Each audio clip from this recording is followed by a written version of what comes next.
चुनाव नतीजे आने के बाद महाराष्ट्र में सरकार बनाने की कवायद तेज हो गई है। दिल्ली से लेकर मुंबई तक सरकार गठन को लेकर बैठकों का दौर जारी है, लेकिन कोई भी पार्टी अभी अपने पत्ते खोलने के लिए तैयार नहीं है। महाराष्ट्र के लिए पर्यवेक्षक नियुक्त किए गए गृह मंत्री राजनाथ सिंह और महासचिव जेपी नड्डा का आज का मुंबई दौरा टल गया है।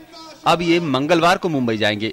कहा जा रहा है कि दूर दराज के विधायकों के मुंबई न पहुंच पाने के चलते बैठक टाली गई है। राजनाथ और नड्डा बीजेपी के नवनिर्वाचित विधायकों से मिलेंगे। विधायकों की राय के बाद कल सीएम का नाम तय किया जाएगा। महाराष्ट्र के लिए 2 पर्यवेक्षक और भारत के गृह मंत्री श्री राजनाथ सिंह जी, माननीय श्री जगत प्रकाश नड्डा जो भारतीय जनता पार्टी के राष्ट्रीय महासचिव हैं, पर्यवेक्षक के रूप में उनका महाराष्ट्र आगमन होगा भारतीय जनता पार्टी के राष्ट्रीय अध्यक्ष ने। और साथ साथ भारत के प्रधानमंत्री ने ये कहा था कि बाला साहब के प्रति हमारी एक अपनी आस्था है। मुझे लगता है कि जो समर्थन का विषय है उस पर एक बार गहन विचार विमर्श उठेगा। गहन विचार विमर्श के पश्चात जो पार्टी के शीर्ष नेतृत्व का निर्णय होगा उसके अनुसार ही हम भारतीय जनता पार्टी का निर्णय महाराष्ट्र में करेंगे। मुंबई में बीजेपी के नवनिर्वाचित विधायकों की पार्टी दफ्तर में अनौपचारिक बैठकें होती रही, जिसमें आपस में विचार विमर्श हुआ और चुनाव नतीजों पर चर्चा हुई। इधर दिल्ली में पार्टी अध्यक्ष अमित शाह ने आगे की रणनीति के बारे में केंद्रीय मंत्री और महाराष्ट्र के कद्दावर नेता नितिन गडकरी से विचार विमर्श किया। शाह ने गडकरी के निवास पर जाकर उनसे महाराष्ट्र में सरकार गठन की संभावनाओं के संबंध में लगभग 45 मिनट तक चर्चा की। गडकरी का नाम भी सीएम के दावेदारों में है, हालांकि वो इससे साफ इनकार कर रहे हैं। देखिए, सबसे पहली बात तो ये है कि हमारे अध्यक्ष इसके बारे में सबसे बातचीत करके उचित निर्णय करेंगे। उनका अधिकार। आप भी रेस में है कि हम मुख्यमंत्री बनना है? मैं 10 बार बता चुका हूँ कि मैं रेस में नहीं हूँ। पार्टी के सीएम पद के अन्य दावेदारों में देवेंद्र फडणवीस, एकनाथ खड़से, विनोद तावड़े और पंकजा मुंडे का नाम चल रहा है।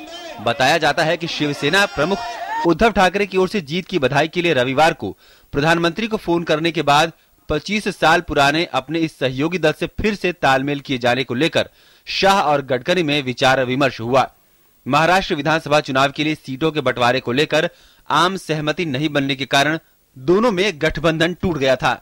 माना जा रहा है कि पार्टी में अभी शिवसेना से फिर से गठबंधन पर एक राय नहीं है। माना जा रहा है कि संघ भी इसके हक में है। हालांकि पार्टी अभी कुछ भी कहने से बच रही है। हमारी पार्टी में सबसे बड़ी बॉडी जो है जो इस प्रकार के निर्णय लेती है वो पार्लियामेंट्री बोर्ड है। पार्लियामेंट्री बोर्ड की कल बैठक हुई है। ऑब्जर्वर्स नियुक्त किए गए हैं महाराष्ट्र के लिए और हरियाणा के लिए। दोनों ही राज्यों में ये पर्यवेक्षक जाके वहां के विधान मंडल के नेता का पहले चयन करेंगे। उसके पश्चात किसके साथ किस प्रकार से सरकार महाराष्ट्र में बनेगी ताकि वहां एक स्थिर सरकार हो सके और वहां गवर्नेंस को आगे बढ़ाया जा सके, जनता के मैंडेट को नजर में रखते हुए उस पर चिंतन करेगी। उधर शिवसेना की अहम बैठक मुंबई में हुई, जिसमें पार्टी विधायकों और सांसदों ने हिस्सा लिया। शिवसेना भी कुछ कहने से बच रही है। पार्टी का कहना है कि अगर कोई प्रस्ताव आया तो फैसला उद्धव ठाकरे करेंगे।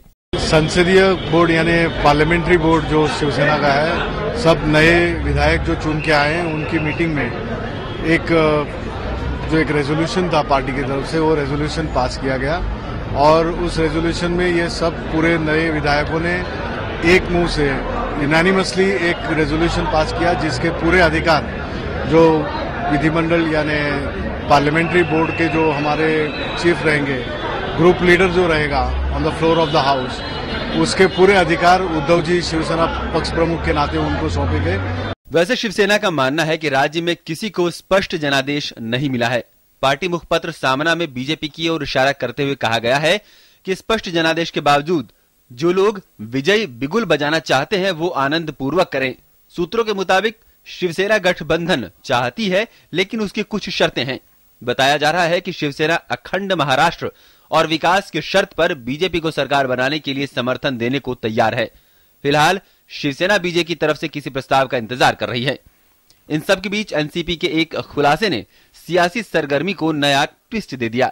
मजबूरी कुछ भी नहीं है। अपने महाराष्ट्र में नया गवर्नमेंट आने के लिए स्टेबिलिटी होनी चाहिए। स्टेबिलिटी के लिए हंग जो असेंबली आई है उसमें कोई भी बारे में कोई सोचता नहीं। इसीलिए पवार साहब हमारे पार्टी के लीडर प्रफुल्ल पटेल साहब जी ने कल मीडिया को बताया और हमारा जो भी स्टैंड है वो सबके सामने रखा है। एनसीपी पहले ही साफ कर चुकी है कि वो राज्य में स्थिर सरकार के लिए बीजेपी को समर्थन देने को तैयार है। अब ये बीजेपी को तय करना है कि वो समर्थन लेगी या नहीं।